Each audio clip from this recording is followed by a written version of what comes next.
The stranger's hidden truth.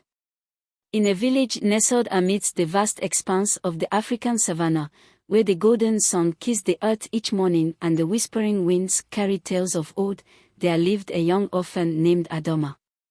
From the moment she drew her first breath, fate had woven a tapestry of hardship and solitude around her tender heart.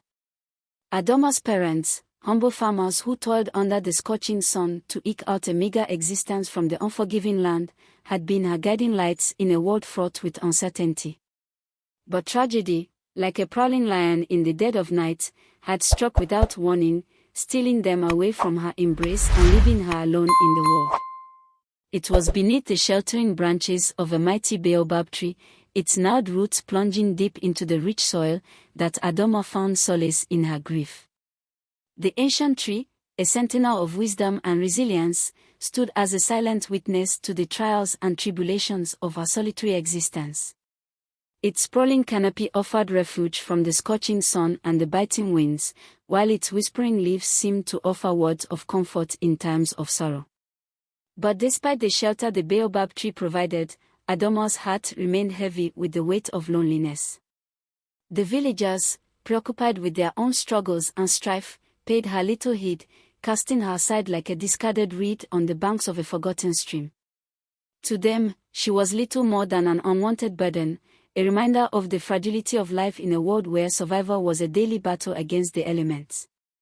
In the heart of the village, where smoke rose from thatched roofs like tendrils of incense offered up to the gods, Adoma's presence was met with disdain and distrust. The other children, their laughter like the tinkling of bells on a distant breeze, mocked her mercilessly, their taunts like arrows piercing her tender heart. They called her names, names that stung like the lash of a whip, and laughed at her misfortune, their voices echoing through the dusty streets like the cackle of hyenas on the prowl. The adults, too, regarded her with suspicion, their eyes like shards of obsidian cutting through the veil of her loneliness. They whispered behind her back, spinning tales of woe and misfortune that painted her as a harbinger of ill omen, a cursed child, doomed to wander the earth like a restless spirit in search of redemption. Adoma, with her tattered clothes and sun-kissed skin, wandered the streets of the village like a ghost, her heart heavy with the burden of rejection. She knew not the warmth of a mother's embrace or the strength of a father's guiding hand, for fate had deemed her unworthy of such blessings. Instead, she forged her path alone, her footsteps like whispers in the sands of time, as she sought solace in the embrace of the only friend she had ever known, the mighty baobab tree. Beneath the sprawling branches of the baobab tree, where the earth was cool and damp and the air was filled with the sweet scent of blossoms in bloom, Adoma found sanctuary from the cruelty of the world outside. Here, amidst the whispering leaves and the gentle rustle of the wind, she poured out her heart to her silent companion, sharing her hopes and dreams with a friend who listened without judgment. The baobab tree, with its ancient roots anchored deep within the earth, seemed to understand the pain and sorrow that weighed heavily on Adoma's young heart. Its branches, like outstretched arms reaching towards the heavens, offered her shelter from the storms that raged within and without, while its leaves whispered words of comfort in the language of the wind. In the shadow of the baobab tree, Adoma found solace in the beauty of the natural world that surrounded her.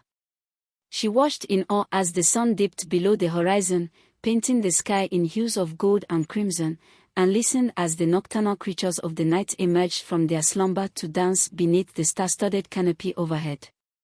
And though the villagers may have scorned her and turned their backs on her plight, Adoma knew that she was never truly alone as long as she had the company of her faithful friend, the baobab tree. One day, as Adoma sat beneath the sheltering branches of the baobab tree, lost in thought as she watched the world pass by, a stranger appeared on the outskirts of the village. He was tall and lean, with skin the color of burnished copper and eyes that gleamed like polished onyx in the light of the setting sun. The stranger moved with an air of mystery, his footsteps silent as he made his way through the dusty streets of the village.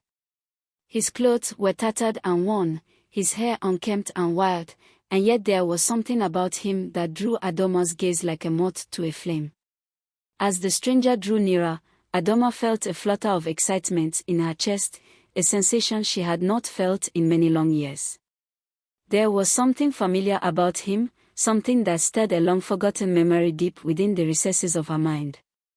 To the villagers, the stranger was little more than a madman, a wandering soul lost in the wilderness of his own mind. They crossed to the other side of the street when they saw him coming, their whispers like the buzzing of flies in the stillness of the afternoon heat. But Adoma saw something different in the stranger. She saw kindness in his eyes, a warmth that had long been absent from her life. As he drew near, she offered him a timid smile, her heart racing with a mixture of fear and excitement.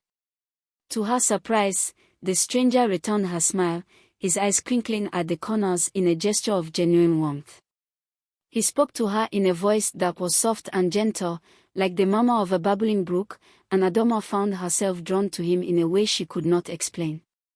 As they sat beneath the sheltering branches of the baobab tree, the stranger shared his story with Adoma, a tale of love and loss, of dreams dashed against the rocks of adversity. He told her of his life before he had come to the village, of the wealth and privilege that had been his birthright, and of the pain and sorrow that had driven him to seek solace in the wilderness. But most of all, he told her of the burden he bore, the burden of his own mind, which tormented him with visions of a reality that existed only within the recesses of his imagination. He spoke of the madness that threatened to consume him, like a fire raging out of control in the darkness of the night, and of the desperate measures he had taken to escape its clutches. And as Adoma listened to his tale, her heart went out to him in a way she had never felt before. For she saw beyond the madness that others saw the man beneath, the man who had known pain and suffering, just as she had, and who had found solace in the beauty of the natural world that surrounded them. With each passing day, Adoma found herself drawn deeper into the stranger's world, captivated by the enigma that was the man beneath the madness. She listened as he spoke of his travels, of the sights and sounds he had encountered on his journey through the wilderness, and she marveled at the depth of his knowledge and understanding of the world around them. But most of all, she found herself drawn to his kindness, the kindness that had brought him to her side on that fateful day, when he had offered her a smile and a kind word in a world that had long since forgotten her existence. And in him, she saw a kindred spirit, a soul adrift in a sea of uncertainty, seeking solace in the beauty of the natural world that surrounded them. Together, they whiled away the hours beneath the sheltering branches of the baobab tree, sharing their hopes and dreams with each other in a way they had never shared them with anyone else.